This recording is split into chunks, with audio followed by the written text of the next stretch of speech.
Oh, can you believe it? Another year almost in the bag. It comes around so fast, does it not? Life, hurtling, ever forward, inexorable, unstoppable, until the cold yet comforting embrace of the grave snatches you away from a world of torment and horror. Merry Christmas, one and all!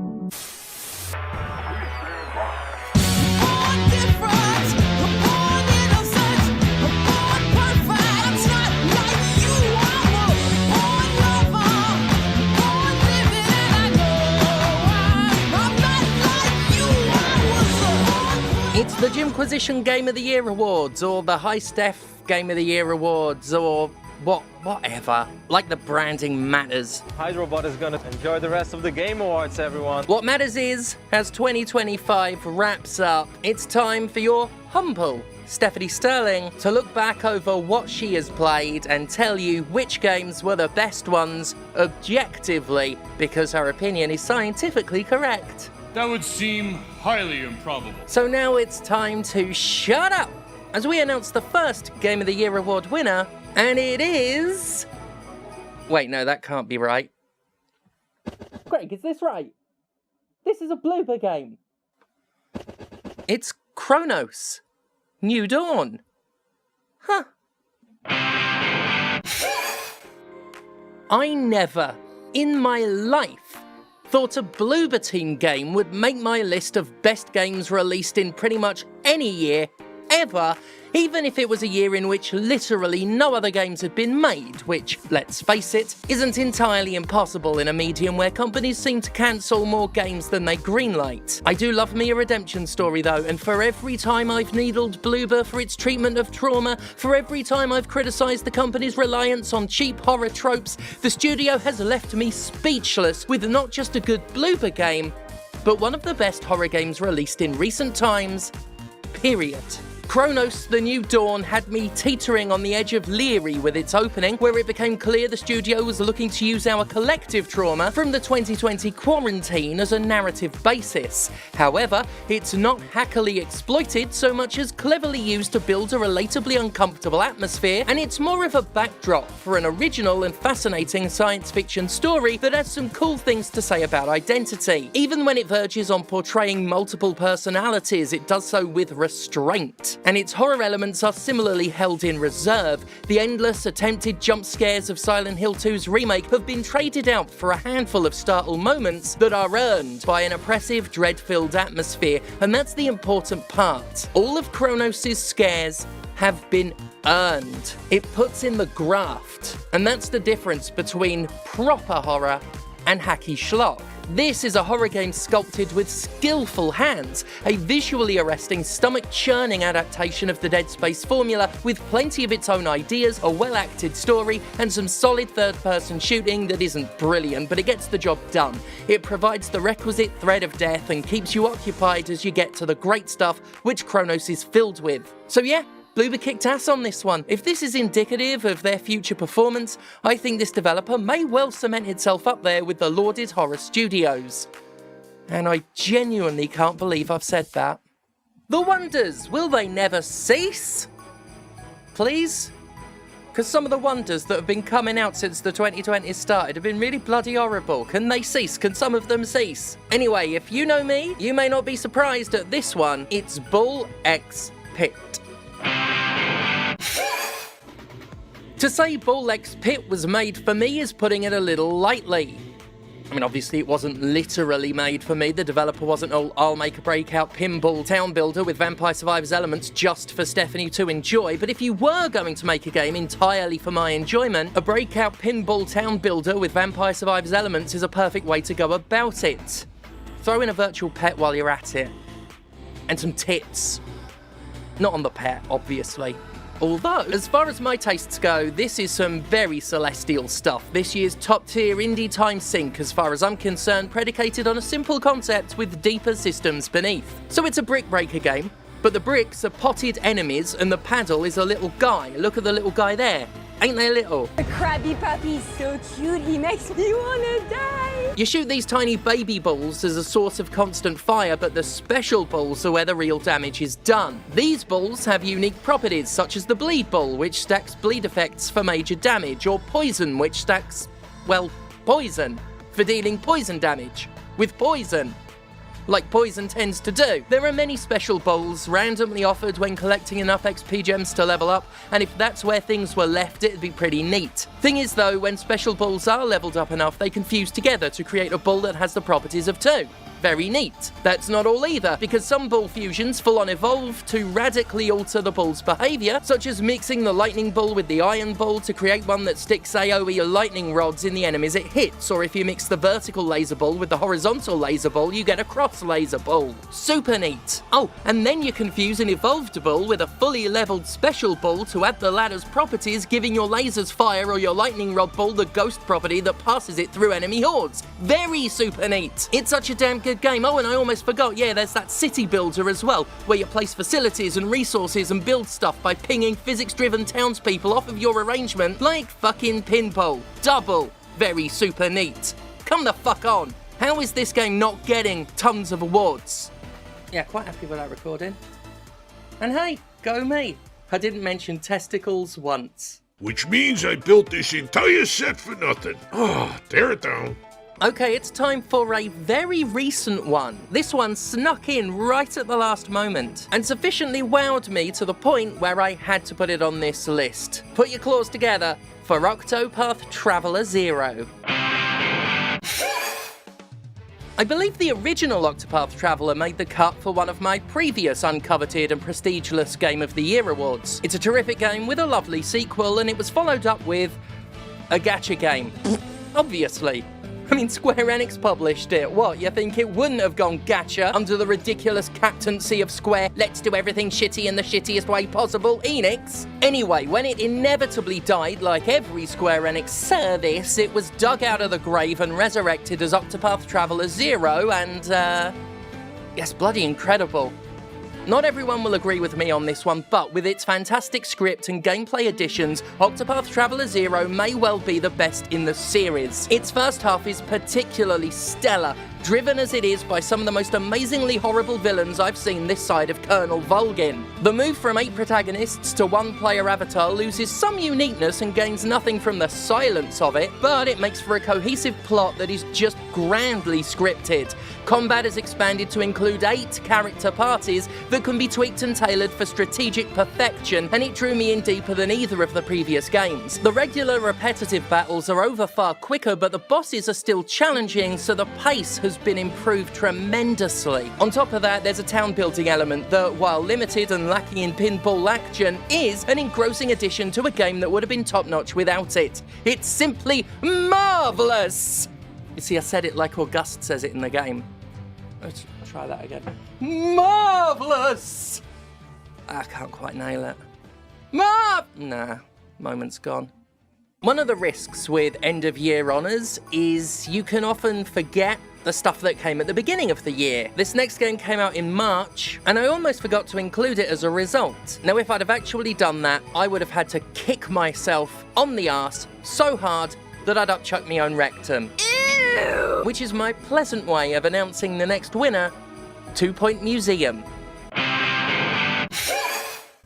Earlier this year, I made the bold claim that 2 Point Museum is what video games should be, and I stand by it. In an era where games have the temerity to charge $70 and even $80 for increasingly shallow experiences, it's almost an indictment that such an absorbing and content-stuffed game as 2 Point Museum carries a price tag of $30. Easily one of my most played games this year, it's an easy-to-comprehend management sim, and it's the kind of thing that could still justify its MSRP if it had half as much stuff in it. 2 Point offers the chance to not just make a standard museum full of dinosaur bones and shit like that, but multiple themes, so individually full of unique exhibits and gameplay challenges, they could easily have supported their own expansion packs rather than arrive in the base product. Aquariums are a thing, supernatural exhibits are a thing, science and space exhibits are things. Each museum style plays out very differently, such as ghosts needing to be put in displays that cater to their individual tastes lest they break out, or alien artifacts that turn into something cool when placed near certain other ones in a kind of puzzle fashion. The basic gameplay of 2 Point Museum was good enough enough that I happily spent a ton of time playing it, but on top of that, the sheer variety of exhibits and wealth of associated gameplay is what transformed it from a great game to an undeniable game of the year. The spirit of theme park is alive and well with this series, and that reminds me, it's been a while since I picked it up and now I really want to get back into it. What a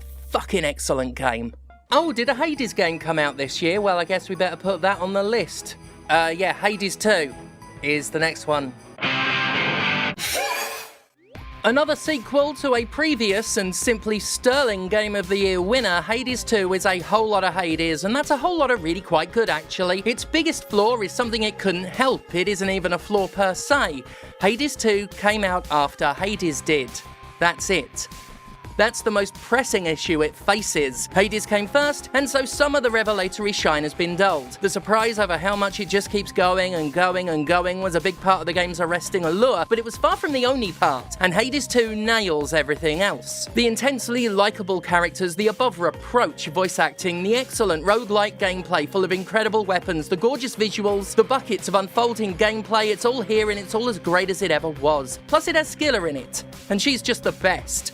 I'm such a sucker for a boss fight with lyrics, you know? Even more so when the boss itself does the singing. And yes, I will forever go to bat for that Nightmare Before Christmas Devil May Cry knockoff. A full-on musical sequel video game with a fucking killer version of Sally's song. Amazing. And I am ready to set things right here. How can you say that you will be okay and go back another day? Plus Dr. Finkelstein gets a song, plus the voice actor for Jack sings his own songs and proves he's got fucking pipes despite Danny Elfman doing Jack's songs in the movie. Wait, what were we talking about? Oh yeah, right, Hades 2. So, in conclusion, this is why The Nightmare Before Christmas Oogie's Revenge deserves to be a Game of the Year award winner, even though, as a game, it's not all that good. Which brings us to the finale. Last but not least, our final Game of the Year award winner is Expedite Everything. What? Oh, I should not have got these cue cards typed up by an AI. What to do. This spot right here was reserved for Clair Obscur Expedition 33. If I recall correctly, it's one of only 2 10 out of 10s I gave this year among my gorgeously written reviews that not enough people appreciate because we live in a TLDR culture, and by all accounts it is a thing of abject beauty. It is so wonderfully written, so I'm talking about the game now, not my reviews. It is so wonderfully written, so evocatively performed, very much like me. I'm back on me again. Its interactive twists are tricky as hell to get a handle on, but so utterly stimulating when nailed. But here's the thing.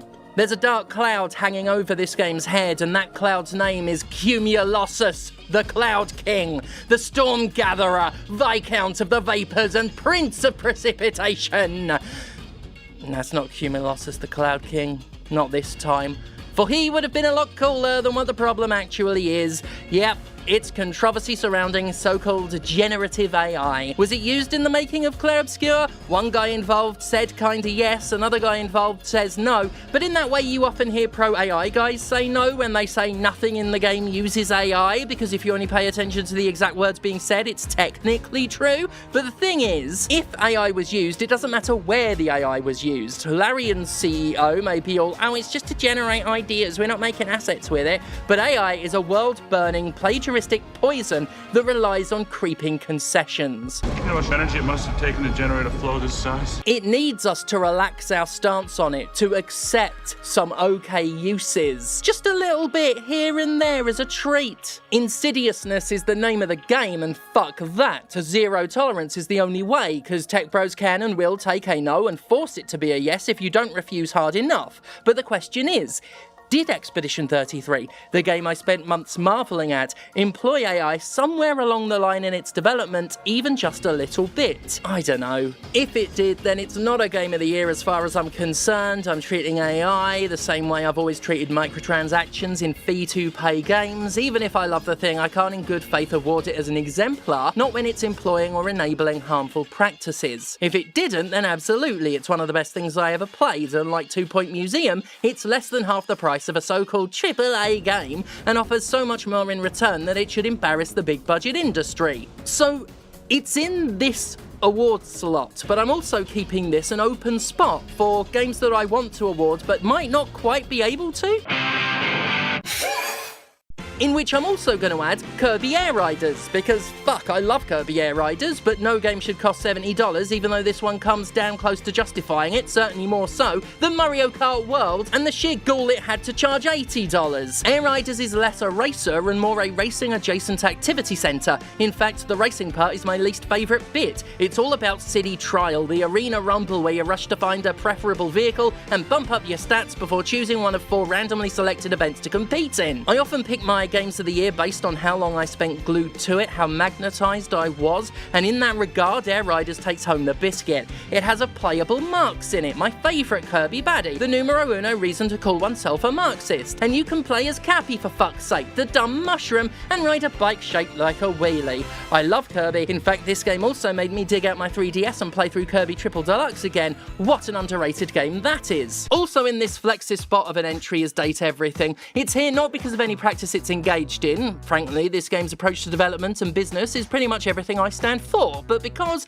well, you know, I worked on it. Is me naming it a Game of the Year a conflict of interest? Sure. Is it less ethical than using AI? Fucking no. But look, it's got a character in it that has been praised on social media as the best representation of neurodivergence in media, period. Oh, and that just so happened to be the character I wrote, along with some menu elements and almost every piece of descriptive text for every object in the house. But at any rate, it's a funny, queer-soaked, visually delightful and vocally astounding game that dating fans really would do well to check out. And yes, I worked on it, but there's a reason it's critically acclaimed and has sold a staggering amount, and that reason is not me. I was honestly just lucky enough to be part of such a cool bloody project.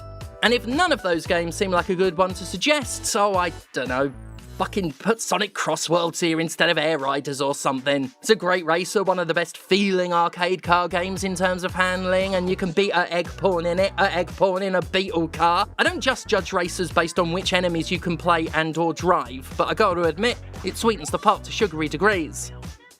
I'm gonna go download Oogie's Revenge now.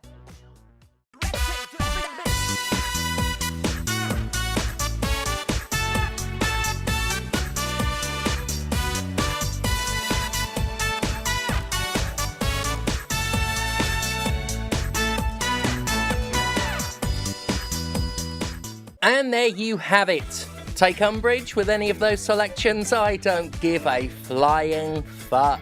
Because I'm not going to lie to you like all of those other YouTubers that say they read every single comment. I read none of them. I post these videos and then I run off to have a wank. Now there's integrity.